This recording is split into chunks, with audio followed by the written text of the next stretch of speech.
When you think of a Roman emperor, you probably imagine him atop a marble throne, commanding legions, plotting intrigues, or watching gladiators bleed in the Colosseum.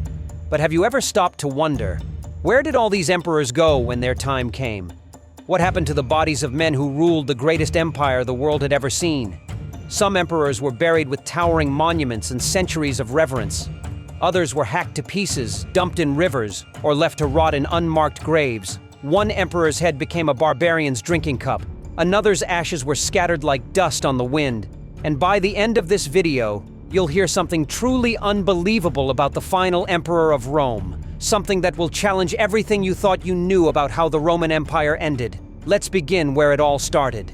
Augustus builds his tomb before he dies. The first emperor, Augustus, didn't leave his burial to fate. He planned it decades in advance. In the heart of the Campus Martius, he built the Mausoleum of Augustus, a towering circular tomb meant to hold not just himself, but his entire dynasty. It wasn't just a grave, it was propaganda carved in stone. Augustus, his heir Tiberius, and even Nerva were laid to rest here. But not everyone made the cut. Caligula, murdered by his own guards, was buried hastily in the Lamian Gardens. Nero, forced to commit suicide, wasn't allowed in the mausoleum. His ashes ended up in a modest tomb on the Pincian Hill, far from the imperial spotlight. Even in death, emperors could be erased. The bloody chaos after Nero. When Nero died, the empire collapsed into civil war. In the year of the four emperors, Galba, Otho, and Vitellius ruled briefly and died violently. Galba was buried on his estate. Otho, after committing suicide, received a relatively peaceful burial in northern Italy. But Vitellius, he was dragged through the streets, butchered and dumped in the Tiber. His widow later retrieved his remains and gave him a secret burial outside Rome. It was a brutal lesson. Rome could turn on its emperors in an instant. Vespasian's family tomb. The Flavian dynasty brought stability. Vespasian, his son Titus, and Domitian were all buried in the temple of the Flavian family on the Quirinal Hill. Domitian, though assassinated and officially erased from memory, had loyal followers. His nurse smuggled his ashes into the family tomb, defying the Senate's damnatio memoriae. Even a condemned emperor could sneak back into history. Trajan and Hadrian, tombs that changed Rome. Under the 5 good emperors, tombs became symbols of philosophy and power. Trajan, one of the greatest emperors, died while campaigning. His ashes were returned to Rome and placed inside Trajan's Column, a massive monument in the city center. It was an unprecedented honor. No one else was ever buried within the city limits. Hadrian went even bigger. He built a fortress-like mausoleum across the Tiber, which we now call Castel Sant'Angelo. It became the imperial burial ground for decades. Here were laid the remains of Hadrian, Antoninus Pius, Marcus Aurelius, Commodus, and eventually even Septimius Severus and his son Caracalla. It was the closest thing Rome ever had to a royal cemetery. A century of crisis and forgotten graves. The 3rd century nearly destroyed the empire, and emperors were dying faster than tombs could be built.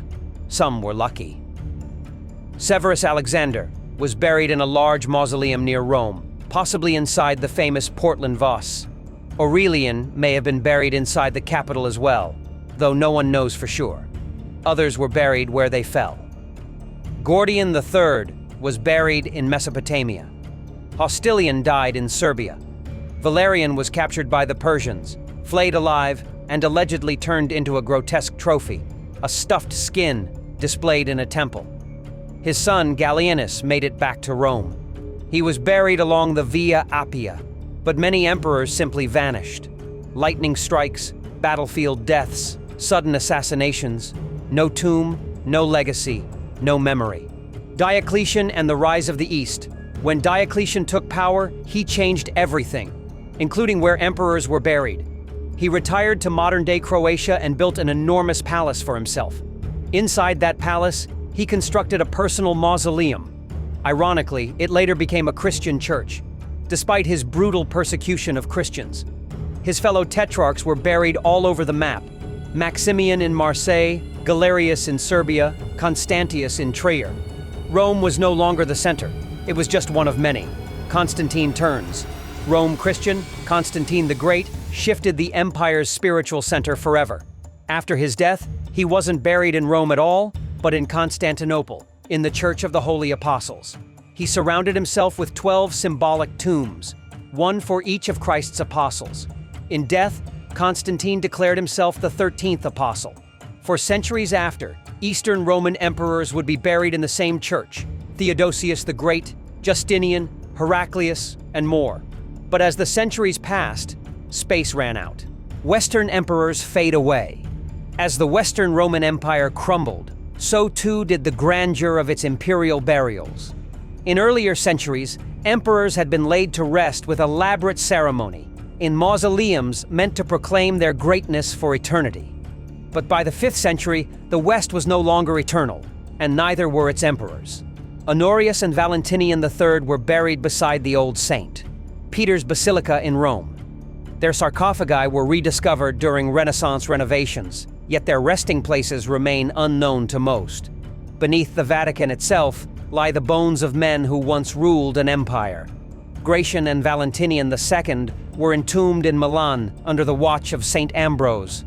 Avitus was buried in central Gaul, near modern-day Clermont. Severus and Olybrius may have been buried in Ravenna, but if so, no trace remains.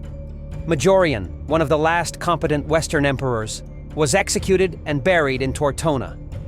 Further east, Glycerius and Julius Nepos, both short-lived and politically weak, ended their days in Dalmatia. They died in relative peace, but far from the heart of Roman power. And then came Romulus Augustulus, the child emperor. Deposed by the barbarian general Odoacer, he was sent into exile near Naples. After that, the records fall silent.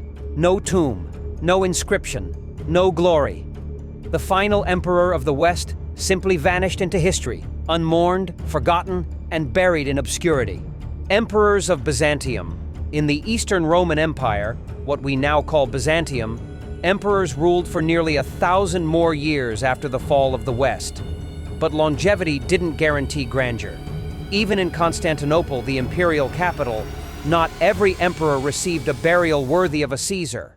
Many emperors were interred in the Church of the Holy Apostles, a grand structure modeled after the Church of the Holy Sepulchre in Jerusalem. It became the spiritual heart of the Byzantine world and the traditional resting place for emperors such as Constantine the Great, Justinian, and Heraclius. But space ran out. And as centuries passed, so did the certainty of a proper imperial tomb. Some emperors died in disgrace, exile, or captivity. Leontius was buried on the island of Prote after being deposed and mutilated. Theodosius III, after abdicating, lived out his days as a monk in Ephesus.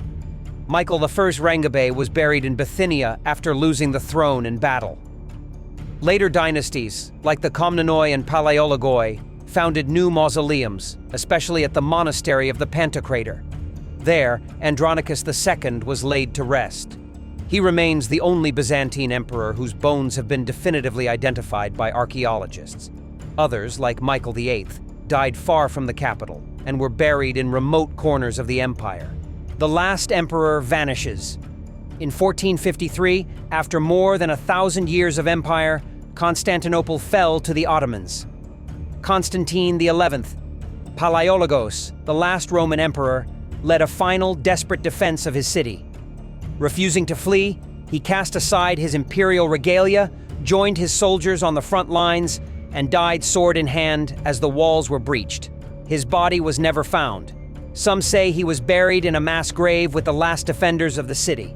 Others claim his remains lie beneath the shattered ruins of the Church of the Holy Apostles, the burial place of emperors past.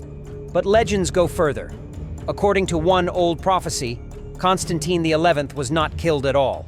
Instead, he was turned to marble by an angel and hidden beneath the Golden Gate, waiting for the moment he will awaken, reclaim the city, and restore the empire.